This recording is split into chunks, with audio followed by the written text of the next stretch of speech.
6 demoram a entrar em ação porque os perigos envolvidos são vistos como bem mais reais do que a promessa de êxito. O que pode sair errado tem a sólida aparência de um fato, enquanto que, como ficaremos orgulhosos ao vencer, produz o medo da exposição aberta à inveja e à malevolência. O hábito acautelatório é mais evidente nos tipos fóbicos, onde o movimento para agir é acompanhado por correntes de questionamento interno. Duvido que isso funcione.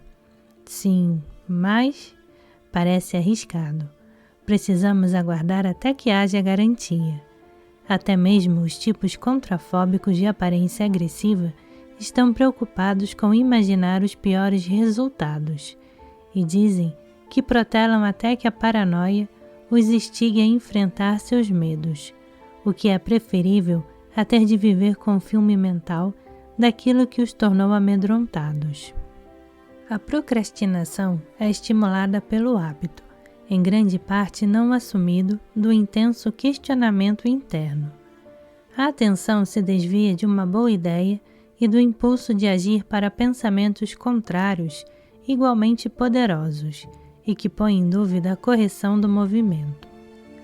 Pensar em agir contorna habilmente o momento em que a ação traz os 6 para o campo aberto, expondo ao ataque daqueles que têm autoridade. Há comumente uma história de coisas incompletas, um grau não concluído, um projeto importante não realizado. Há sempre um problema de passar diretamente da ideia para a ação, o que do ponto de vista de um 6 não é interpretado como procrastinação tanto quanto uma tentativa lógica de estar preparado. Levei 10 anos para concluir minha tese. Abandonei, voltei e mudei diversas vezes o tema. Cada tema se apresentava em termos das questões não respondidas que levantava. Eu sempre podia discuti-lo do ponto de vista oposto. Chegou ao cúmulo uma noite, quando me sentei diante da máquina de escrever e comecei a introdução do meu argumento, pelo menos de meia dúzia de perspectivas diferentes, e a cada vez tive de voltar ao início, porque tinha ido contra o meu próprio argumento, assumindo a posição de alguma autoridade no assunto. Para um 6, esses desvios debilitantes de atenção parecem uma legítima coleta de dados. O ponto de vista de cada especialista tem de ser levado a sério, e as objeções em potencial não devem ser esquecidas antes que a tese possa avançar.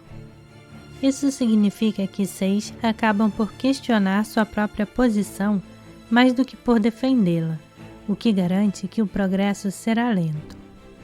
O motivo por trás dessa dúvida penetrante é a necessidade familiar de contrapor objeções em potencial, a fim de repelir o mal.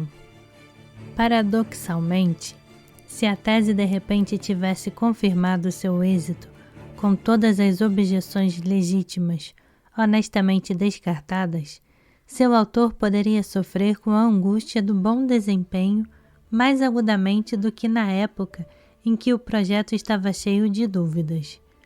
O sucesso e a exposição geram medos de ser vitimizado por um ataque não provocado. Esses medos são mitigados e suavizados quando o movimento é lento e feito com dúvidas. A procrastinação de um 6 pode ser interpretada por outras pessoas como qualquer coisa entre a preguiça e a inépcia, e, sobretudo, em projetos profissionais, ou quando decisões devem ser tomadas. Pode provocar sentimentos de impaciência e raiva, os mesmos que 6 levam boa parte do tempo tentando evitar. 6 tem bom desempenho quando há definição clara das responsabilidades, ou quando, colocados na posição de advogados do diabo, com um adversário digno de enfrentar. O hábito mental de imaginar o pior logo se interrompe quando surge um verdadeiro oponente. Paradoxalmente, pessoas medrosas são capazes de pensar com clareza e de se tornar corajosas na posição de oprimidas, e em grande desvantagem, porque ao encontrar oposição, sua atenção se concentra vivamente no que fazer. 6 sentem grande diferença entre a luta pela sobrevivência e a competição pelo sucesso. Muitas vezes têm um desempenho brilhante sob pressão, ao passo que são menos produtivos sob condições ótimas de trabalho. Minha família esperava que eu me tornasse cientista igual a meu pai, e assim aspirei a me tornar químico com uma excentricidade. Escolhi fazer parte de um grupo de ação ambientalista, porque nele eu trabalharia por uma causa objetivamente válida e, ao mesmo tempo, assumiria uma posição de rebeldia, criticando a grande indústria e o governo.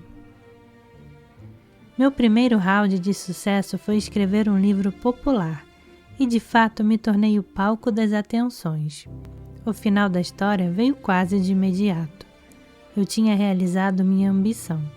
Era alguém bem-sucedido aos meus próprios olhos, mas ao mesmo tempo já não tinha oposição à minha frente. Minha rebeldia e meu trabalho estavam entrelaçados como uma coisa só, e eu estava feliz por ter chegado ao topo, mas achei também que eu tinha me perdido a mim mesmo. Não havia mais nenhum estímulo. As pessoas me procuravam para fazer conferências quando eu já não tinha nenhum interesse nessas coisas. Então, deixei o sucesso para os seus próprios ardis e me mudei para outro país. Pareceu um ato de heroísmo. Mostrei a meus amigos. Vejam, é assim que se lida com a fama. A gente se afasta dela. Nenhum deles teria sido capaz de fazer aquilo. No final, tenho de lamentar. Não lamento ter ido embora, porque uma nova causa popular me encheu de vida.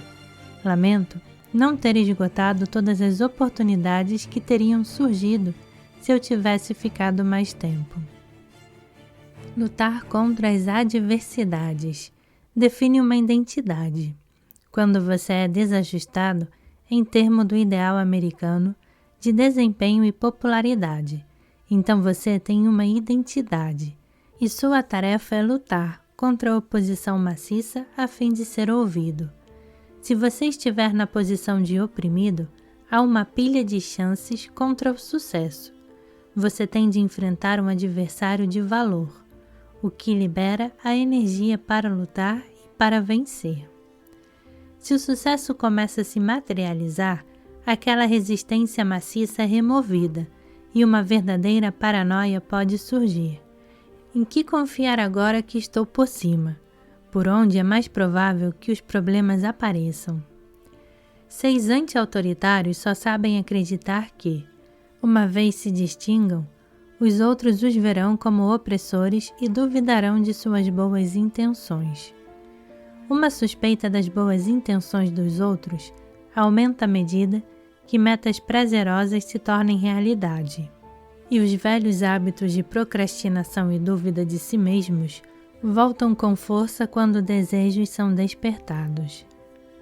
Tenho lecionado em várias áreas durante toda a minha vida: dança, inglês, psicologia e mais recentemente inglês numa universidade do exterior.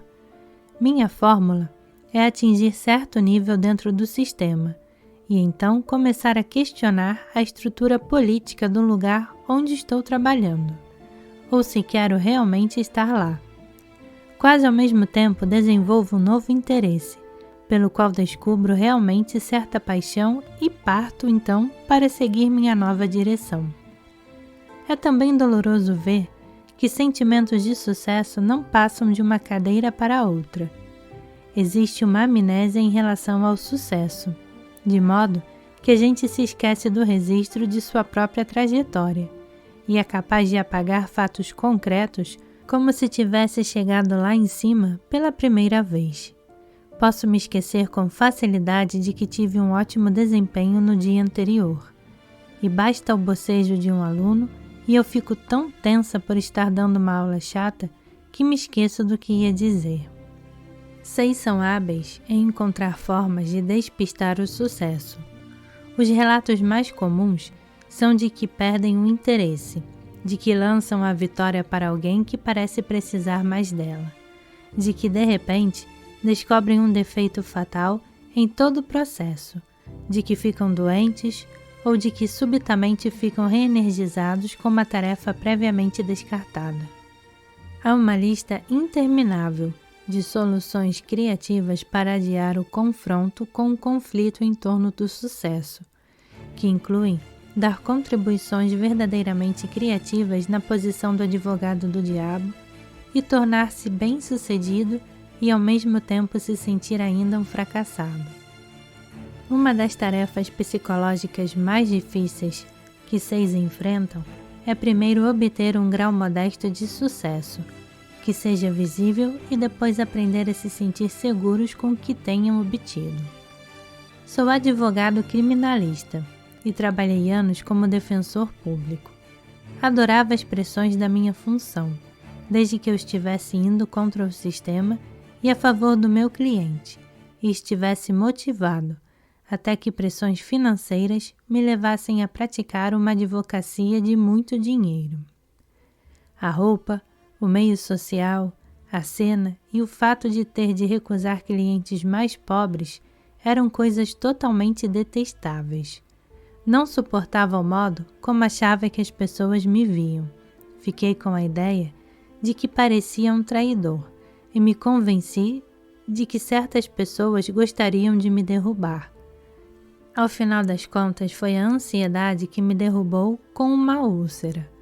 O momento da verdade surgiu quando, para me salvar, entrei em terapia e fui aconselhado a pedir aos amigos que eu realmente valorizava uma verificação da realidade.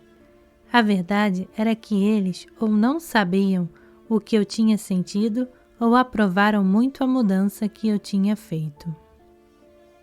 Uma última forma pela qual 6 evitam reconhecer o próprio sucesso é estabelecer requisitos sobre-humanos para si mesmos.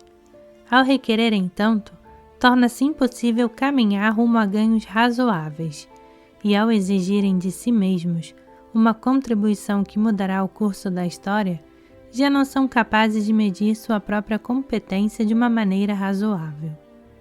A megalomania dos 6 se desenvolve a partir do desejo de fazer uma contribuição seminal, de controlar os poderes das leis universais, de decifrar o código que faz o mundo girar.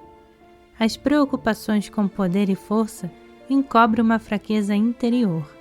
A necessidade de fazer uma contribuição vital e surpreendente torna difícil a apreciação honesta do sucesso.